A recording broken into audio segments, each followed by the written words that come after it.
붙이는 사람을 점화사 이렇게 말하죠. 조선시대 군사 구호인 봉합불 있지 않습니까? 적이 온다 했을 때 봉합불을 처음 붙이는 사람 점화사입니다. 오래전 군사정권 때에 처음 TV가 나왔지요. 그래서 백성들도 TV를 볼 수 있는 그런 상황이 되었습니다. 물론 군사정권에서 군사정권에 대한 홍보에 적합한 것이 TV이기도 하고, 또 백성들이 괜히 정부에 욕하지 말고 TV에 전념할 수 있으면 훨씬 더 조용할 수 있잖아요. 그래서 했을 겁니다. 그래서 잘 그 시절, 그 시대에 무슨 특별한 기술도 있는 것도 아니니까 일본에 있는 NHK 방송국 사람들, 엔지니어들을 초청을 해서 먼저 한국의 여러 곳에 큰 대규모 안테나를 설치합니다. 적당한 장소를 물색하다 보니까 하다가 그만두었습니다.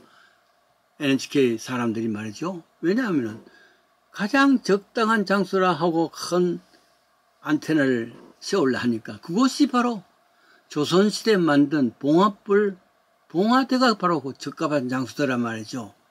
그래서 그 이후에는 찾지 아니하고 먼저 봉화대가 있는 곳곳마다 큰 TV 안테나를 세워서 온 한국이 볼 수 있도록 그렇게 했다 그랬습니다. 저는 종종 시골에 가면은 외갓집에 갑니다만은 할아버지 계시는 사랑방에서 같이 잡니다. 근데 새벽이 되면은 제일 먼저 이 집의 며느리, 즉 제 외숙모님이죠, 밖에서 기침을 합니다. 그때 깨어 계시던 할머니 혹은 할아버지께서 들어주고는 들어오라 하고 하면 문이 열립니다. 할아버지께서는 담뱃돌을 꽂고 있었던 그 화로불, 불씨 하나를 줍니다. 그러면 외숙모는 그 불씨를 살려서 부엌에서 불을 붙이고 활활 타게 했단 말이에요. 그리고 밥하고 또 쇠죽, 소를 먹일 수 있는 그런 죽도 만들고 그랬습니다. 그 당시로서는 라이터도 없었고 성냥도 귀한 시대였습니다.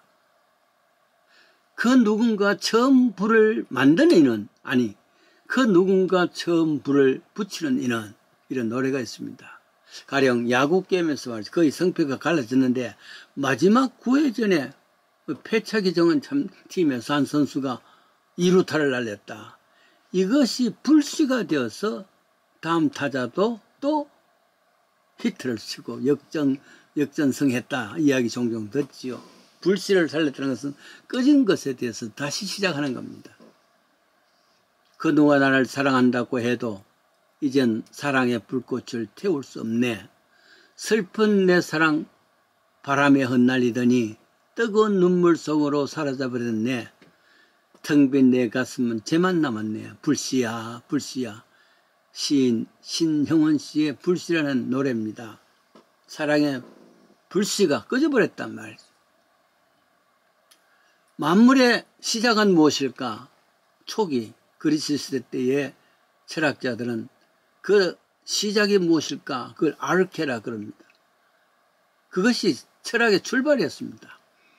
혹은 공기다, 물이다, 세포다, 흙이다, 많은 이야기를 했지만은 만물은 시작은 불이다 한 사람도 있습니다.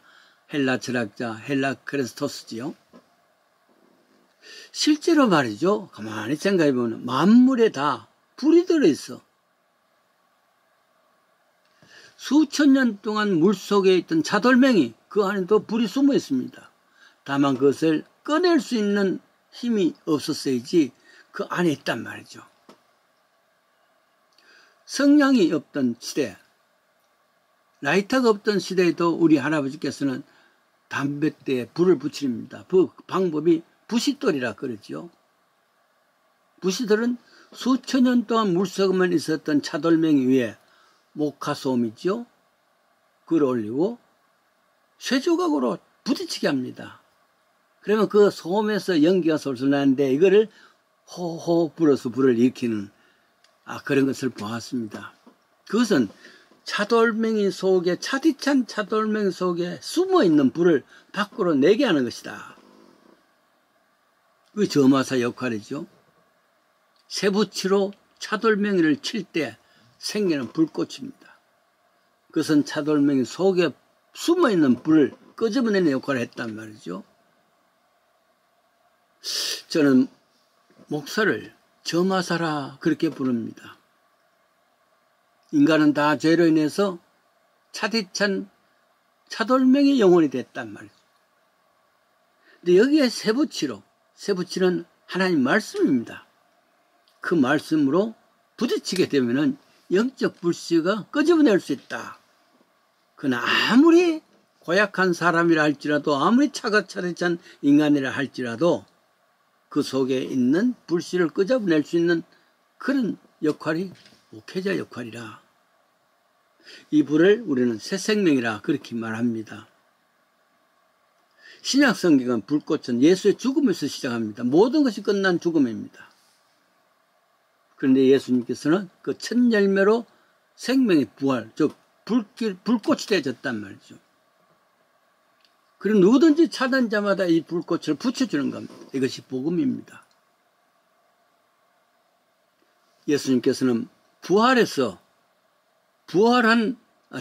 죽음에서 부활한 점화사가 된 겁니다. 생명의 점화사 할 수가 있죠. 차디찬 인간에게 십자가라는 쇠붙이로 부딪히고 보니까 거기서 불꽃의 생명이 나오더라. 이게 예수님께서는 최초의 점화사가 되고 우리 모두가 다 점화사가 역할을 할 수 있는 것이 믿음의 역사입니다. 복음의 역사입니다. 요한복음 10장 10절이죠. 내가 온 것은 양으로 생명을 얻게 하려고 그 생명이 더 풍성하게 하기 위해서 생명은 불꽃이란 말이에요. 그 불꽃을 더 활발하게 하는 것, 더 풍성하단 말이에요. 이때 생명이 불이 아니겠습니까? 양들은 차디찬 물속에 있는 차돌멩이들입니다. 죄로 인해서 사늘하게 식어버린 심장입니다. 예수님께서 오신 목적은 이런 존재를 깨우쳐주는 역할, 생명에 불을 붙이는 역할, 점화사로 이 땅에 오셨단 말이죠. 요한복음 20장 31절에도 오직 이것을 기록하면 너희로 예수께서 하나님의 아들 그리스도였음을 믿게 하실 것이요 또 너희로 믿고 그 힘을 입어 생명을 얻게 함이라. 예수를 믿는 자는 바로 꺼져갔던 내 생명의 불씨를 얻게 해주시는 것이다. 영접하는 자, 그 이름을 믿는 자들에게는 불씨가 살아난다는 그 약속입니다. 생명의 불빛이고 생명의 점화사입니다. 요한복음 11장에는 나사로의 죽음이 나옵니다. 예수님께서 좋아하시던 가정이 죽었습니다. 죽어서 나흘이 되었습니다. 차디찬 시체입니다. 저 수천 년 물속에 있던 차디찬 돌멩이 같은 그런 시신이 됐단 말이에요. 나사로야 나오너라. 말씀이 부싯돌에서 나사로는 차디찬 차돌멩이 같은 시신에서 따뜻한 온기 있는 생명의 사람으로 바뀌어졌지 않습니까? 복음은 불씨를 붙이는 것이고 복음을 전하는 자는 점화사다.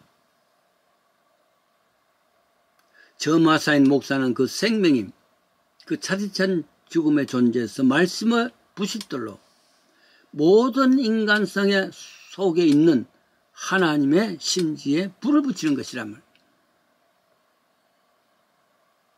그리고 그 불씨를 붙이면 그 다음에는 그 사람들이 또 다른 데서 더 많은 또 불씨를 붙이는 것.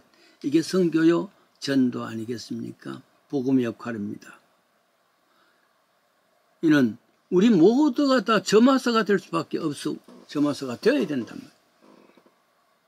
먼저 내가 예수 그리스도를 통해서 말씀의 부딪힘을 통해서 점화되어지고 점화되는 불꽃을 다른 사람께 나눌 수 있는 봉사, 선교, 복음의 역할을 잘 감당하십시다.